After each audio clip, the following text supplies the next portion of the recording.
क्या आपने कभी सोचा है, अगर हनुमान जी आज भी कलयुग में जीवित माने जाते हैं, तो आखिर वे कहाँ हैं और किस रूप में अपने भक्तों के बीच आते हैं?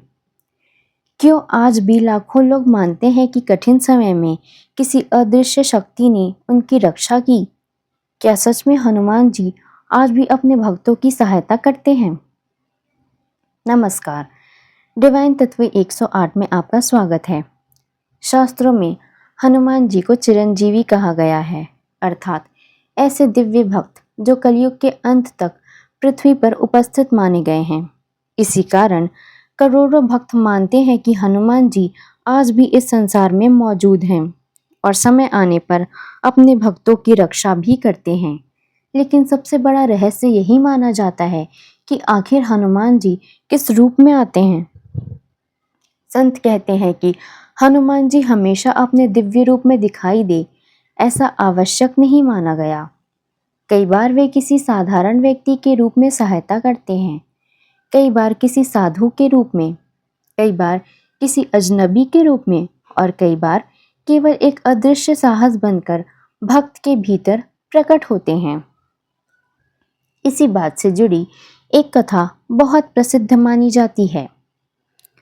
एक युवक शहर में नौकरी करता था।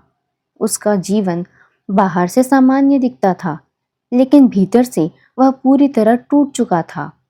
काम का तनाव, परिवार की परेशानियां, आर्थिक कठिनाइयां और लगातार असफलता ने उसके मन को कमजोर कर दिया था। धीरे धीरे उसने लोगों से मिलना कम कर दिया। उसे हर समय डर और बेचैनी महसूस होने लगी। रातों को नींद नहीं आती थी और मन में नकारात्मक विचार बढ़ते जा रहे थे। लेकिन उसकी माँ हमेशा उसे एक बात कहती थी, मुश्किल समय में बजरंगबली का नाम मत छोड़ना। एक मंगलवार की रात वह काम से लौट रहा था। बहुत देर हो चुकी थी। रास्ता लगभग सुनसान था। तभी अचानक कुछ लोगों ने उसका पीछा करना शुरू कर दिया। पहले तो उसने ध्यान नहीं दिया, लेकिन कुछ देर बाद उसे समझ आ गया कि वे लोग सच में उसके पीछे आ रहे हैं।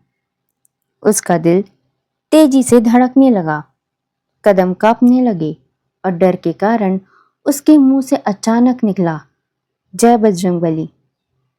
कहा जाता है कि उसी समय सड़क के किनारे एक वृद्ध साधु दिखाई दिए। उनका शरीर साधारण था, लेकिन आंखों में अद्भुत तेज था। वे शांत भाव से युवक को देख रहे थे। जैसे ही पीछा करने वाले लोगों ने उस साधु को देखा, वे अचानक रुक गए। उनके चेहरे पर डर साफ दिखाई देने लगा और कुछ ही क्षणों में वे वहां से भाग गए। युवक घबराया हुआ उस साधु के पास पहुंचा। उसने हाथ जोड़कर धन्यवाद कहना चाहा, लेकिन तभी उसे महसूस हुआ कि वहां अचानक गहरा सन्नाटा हो गया है। जब उसने इधर उधर देखा तो वह साधु वहां नहीं थे। सड़क पूरी तरह खाली थी। उस रात के बाद युवक का जीवन धीरे धीरे बदलने लगा। उसने नियमित रूप से हनुमान चालीसा पढ़ना शुरू किया, राम नाम जपना शुरू किया और धीरे धीरे उसका मन पहले से शांत महसूस होने लगा।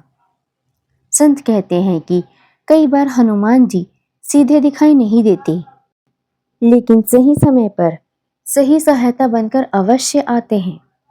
शास्त्र में कहा गया है कि जहाँ श्री राम का नाम लिया जाता है, वहाँ हनुमान जी की उपस्थिति भी मानी जाती है, क्योंकि हनुमान जी स्वयं हर पर राम नाम में लीन बताए गए हैं।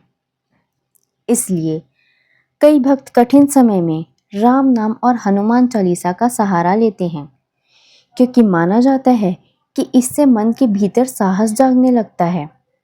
लेकिन संत कहते हैं कि हनुमान जी की कृपा केवल उन्हीं पर जल्दी मानी जाती है जिनके मन में सच्चा विश्वास होता है, जो केवल दिखावे के लिए भक्ति करते हैं लेकिन भीतर अहंकार रखते हैं। वे भगवान की उपस्थिति को समझ नहीं पाते। कई कथाओं में यह भी बताया गया है कि हनुमान जी कभी भूखे साधु के रूप में, कभी घायल वृद्ध व्यक्ति के रूप में, तो कभी एक साधारण सहायक बनकर भक्तों की परीक्षा लेते हैं। कहा जाता है कि एक बार एक व्यक्ति रोज मंदिर जाकर हनुमान जी से प्रार्थना करता था कि मुझे दर्शन दीजिए, लेकिन जब रास्ते में एक भूखा वृद्ध उससे भोजन मांगता तो वह उसे अनदेखा करके आगे बढ़ जाता। संत कहते हैं कि भगवान केवल मंदिरों में ही नहीं बल्कि हर जीव में भी उपस्थित माने गए हैं, और यही कारण है कि विनम्रता और सेवा को सच्ची भक्ति का सबसे बड़ा रूप माना गया है।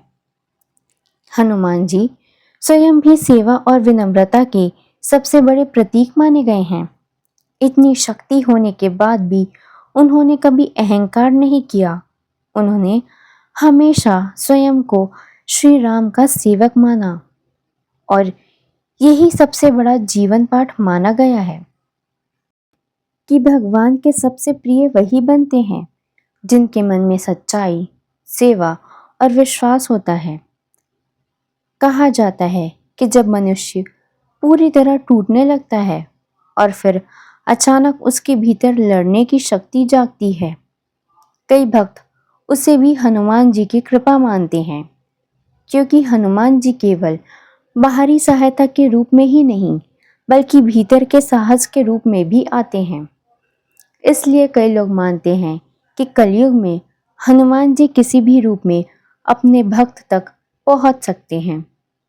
एक साधु के रूप में, एक अजनबी के रूप में, एक रक्षक के रूप में, या फिर एक अदृश्य शक्ति बनकर। लेकिन शास्त्रों में सबसे महत्वपूर्ण बात यह बताई गई है कि हनुमान जी को देखने से अधिक महत्वपूर्ण उनकी भक्ति मानी गई है, क्योंकि जहाँ सच्ची श्रद्धा होती है वहाँ भगवान किसी न किसी रूप में अपने भक्त तक अवश्य पहुँचते हैं। अगर आपको यह जानकारी उपयोगी लगी हो तो वीडियो को लाइक करें, अपने मित्रों और परिवार के साथ साझा करें, और ऐसे ही भक्ति से जुड़े गहरे ज्ञान के लिए हमारे चैनल डिवाइन तत्व 108 को सब्सक्राइब ज़रूर करें। जय श्री राम, जय बजरंगबली।